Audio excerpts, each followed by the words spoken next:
आपका स्वागत है आपके अपने YouTube चैनल महाअध्ययन में। आज हम करने जा रहे हैं हमारी छठी क्लास की हिंदी की वर्कशीट और नादान दोस्त कहानी का भाग 2। आपको याद है इसका पहला भाग हमने पिछली वर्कशीट में पढ़ा था। आज हमारी वर्कशीट यानी कि कार्यपत्र का नंबर है 9 और आज की हमारी तारीख है 22 अक्टूबर। तो चलो बढ़ते हैं आगे। आपको याद है ना, हमारी यह कहानी मुंशी प्रेमचंद जी ने लिखी है और मैं आपको पहले भी बता चुकी हूँ, हमें हमेशा याद रखनी चाहिए दो बातें। एक, किसने लिखा है, दूसरा कौन सी विधा में लिखा है, और एक तीसरी खास बात, नाम, पाठ का नाम। यानी कि हमारी कहानी का नाम है नादान दोस्त। मुंशी प्रेमचंद जी इसके लेखक हैं और उन्होंने इसे कहानी विधा में लिखा है। और केशव और श्यामा दो भाई बहन हैं जो बात कर रहे हैं, और बात कर रहे हैं वो उस चिड़िया और उसके बच्चों के या अंडों के बारे में जो उनके घर की कर्निस में दिए गए हैं, या कार्निस के अंदर जो अंडे दिए गए हैं चिड़िया के द्वारा, उनके बारे में वो अनुमान लगा रहे हैं और बातें कर रहे हैं। तो चलो शुरू करते हैं। श्यामा खुश होकर बोली, तब तो चिड़िया को चारे के लिए कहीं उड़कर न जाना पड़ेगा। आपको याद है दोनों भाई बहन ने ये तय किया कि हम एक काम करते हैं, उनके लिए दाना यहीं रख देते हैं, क्योंकि उन्हें चिंता हो रही होती है कि श्यामा बोलती है और केशव भी इस बात पर अपनी सहमति जताता है कि छोटी सी चिड़िया अपने अंडों के लिए या अपने बच्चों के लिए इतना सारा कहाँ से खाना लेकर आएगी, दाना कहाँ से लेकर आएगी। और फिर दोनों तय करते हैं कि हम इनके लिए दाना रख देते हैं। अब आगे केशव कहता है, नहीं, तब क्यों जाएगी? श्यामा कहती है, क्यों भैया, बच्चों को धूप न लगती होगी? फिर केशव का ध्यान इस तकलीफ की तरफ अब तक न गया था और अब इस बात को सुनकर वह बोला, जरूर तकलीफ हो रही होगी। बेचारे प्यास के मारे तड़पते होंगे, ऊपर छाया भी तो नहीं। आखिर यही फैसला हुआ कि घोंसले के ऊपर कपड़े की छत बना देनी चाहिए। पानी की प्याली और थोड़े से चावल रख देने का प्रस्ताव भी स्वीकृत हो गया। स्वीकृत मतलब मान लिया गया। अब दोनों बच्चे बड़े चाव से काम करने लगे। चाव से मतलब बहुत खुशी से, जोश से, उत्साह से। श्यामा मां की आंख बचाकर मटके से चावल निकाल लाई। केशव ने पत्थर की प्याली का तेल चुपके से जमीन पर गिरा दिया और उसे खूब साफ करके उसमें पानी भरा। अब चांदनी के लिए कपड़ा कहाँ से आए?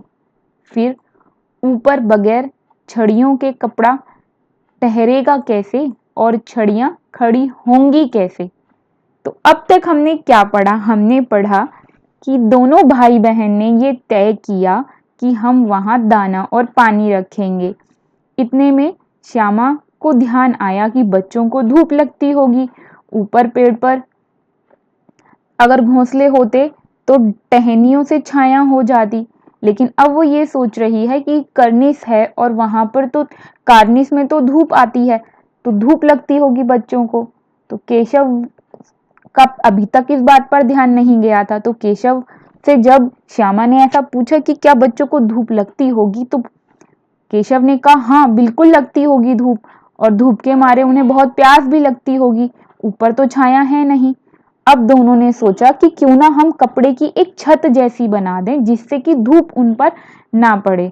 अब तीन चीजें उन्होंने तय कर ली कि पानी रखेंगे, वहां पे उनके लिए दाना रखेंगे और उनके लिए छत बनाएंगे। अब उन्होंने क्या किया, चावल श्यामा ने एक मटके से निकाले। उनके घर में मटके के अंदर चावल रखे जाते होंगे, मटके से वो चावल निकाल कर ले आई। और एक प्याली थी जिसमें तेल रखा जाता था। प्याली का तेल केशव ने जमीन पर गिरा दिया और उसे खाली करके साफ करके उसमें पानी भर लिया। अब दो चीजें पूरी हो गई। अब बात आई ये कि चांदनी के लिए मतलब छत बनाने के लिए, कपड़े की छत बनाने के लिए, जो हम धूप से बचने के लिए या धूप जैसी हवा या बारिश नहीं, बारिश का पानी तो चांदनी में से नीचे आ जाता है, मतलब धूप हवा जैसी चीजों से, धूल मिट्टी से बचने के लिए जो एक चांदनी जैसी होती है, मतलब जो आपने बारात में देखी होगी, शादियों में देखी होगी, शादियों में और आपने फंक्शन में देखी होगी, जो ऊपर टेंट लगाते हैं, जिसे आज हम टेंट बोलते हैं, वो टेंट जो ऊपर कपड़े का लगा होता है उसे हिंदी में चांदनी बोलते हैं। तो चांदनी तो कपड़े की ही होती है, वो टेंट कपड़े का होता है। तो अब ये सोच रहे हैं कि चिड़िया के लिए जो चांदनी बनानी है उसके लिए कपड़ा कहाँ से लाएं, और अगर हम कपड़े का बंदोबस्त कर भी लेंगे तो वहां पर छड़ियां कैसे लगाएंगे, क्योंकि बिना छड़ी के बिना डंडे के तो चांदनी नहीं लगाई जा सकती। आपको भी पता है जब टेंट लगाते हैं तो उसके लिए हम कुछ ना कुछ लगाते हैं जिस पर उसे टिकाया जाता है। तो आजकल तो हम देखते हैं लोहे के बड़े बड़े सरिये या रॉड टाइप होते हैं जिससे चांदनी को सेट किया जाता है या चांदनी को ठीक तरीके से व्यवस्थित किया जाता है। लेकिन पहले लोग इन्हीं चीजों का इस्तेमाल करते थे, डंडियों का या बड़े बड़े बांस का। अब यहाँ पर वही चर्चा चल रही है। तो अब देखें आगे क्या होता है। केशव बड़ी देर तक इसी उधेड़बुन में रहा। आखिरकार उसने यह मुश्किल भी हल कर ही ली। और कैसे? उसने श्यामा से कहा, जाकर कूड़ा फेंकने वाली टोकरी उठा लाओ, अम्मा जी को मत दिखना।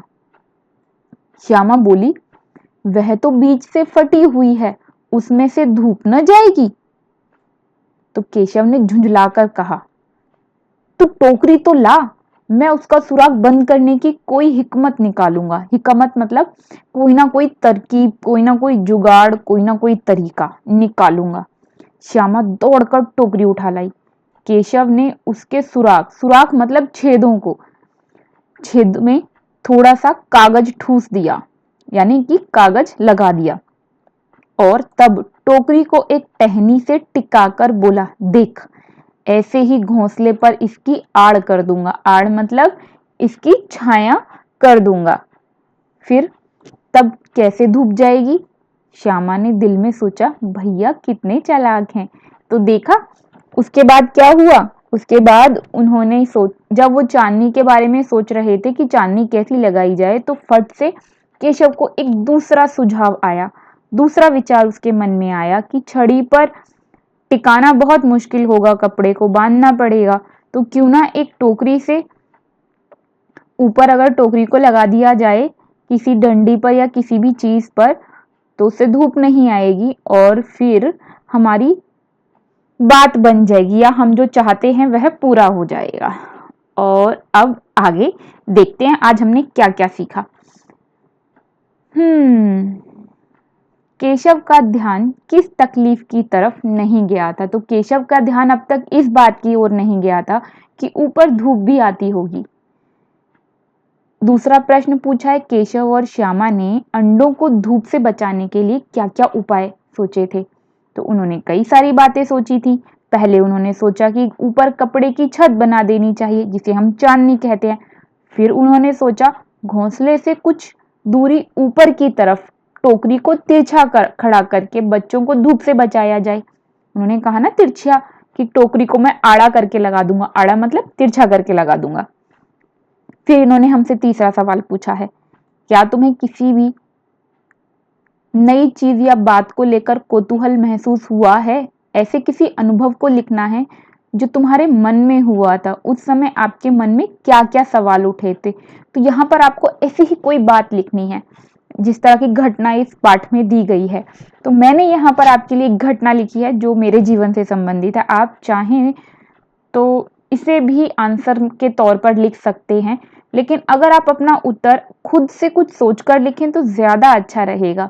तो हुआ कुछ इस तरीके से था कि एक बार मेरे घर के आंगन में लगी अंगूर की पुरानी बेल पर चिड़िया ने अपना घोंसला रखने की 5 दिन तक लगातार कोशिश की, रखने का 5 दिन तक लगातार प्रयास किया, लेकिन घोंसला शुरुआत में ही हर बार हवा के झोंके से नीचे गिर जाता और चिड़िया भरपूर कोशिश के बाद भी इसे पूरा नहीं बना पा रही थी। इससे मेरे मन में बहुत कौतूहल हुआ। मेरे मन में लगातार यही सवाल आता जाता था, मैं बार बार यही पूछती रहती थी कि मैं सोचती रहती थी कि किस तरह मैं चिड़िया की घोंसला बनाने में मदद करूं। ये लगातार आएगा, यहाँ पे ठीक कर लीजिए, लगातार यही सवाल आता रहता था कि मैं चिड़िया की घोंसला बनाने में कैसे मदद करूं। अब सोचो अंगूर की बेल पर घोंसला क्यों नहीं बन पा रहा था, क्योंकि अंगूर की बेल पर पुरानी होने की वजह से पत्ते भी बहुत कम थे, उसकी फैल जितनी भी फैलावट थी वो भी कम हो गई थी। अब ऐसे में सूखी सूखी सी डंडियों के ऊपर घोंसला कैसे टिकेगा। पेड़ होता तो अच्छा सपोर्ट मिल जाता, और इसलिए वो घोंसले को बनाने के लिए थोड़े से तिनके रखती और फिर जोर की हवा चलती सुबह और शाम को और वो घोंसला नीचे आ जाता। और मैं यही सोचती कि अब क्या होगा, 4-5 दिन हो गए हैं इसका घोंसला बार बार गिर जाता है, अब ये अंडे कहाँ देगी। तो चलो आगे। खैर मैं तुम्हें बता देती हूँ, तुम्हारे मन में सवाल आते रहेंगे कि क्या हुआ था। हुआ ये था, उसके बाद चिड़िया भी कम चालाक नहीं थी। उसने क्या किया, अंगूर के साथ एक थोड़ी सी ही 4-5 कदम की दूरी पर एक हमारे घर में अमरूद का पेड़ लगा हुआ था। उसने अपनी समझदारी का इस्तेमाल करते हुए अंगूर की बेल को छोड़कर अपना घोंसला अमरूद के पेड़ पर रख लिया और बस समस्या हल हो गई चिड़िया की। तो चलो आगे बढ़ते हैं।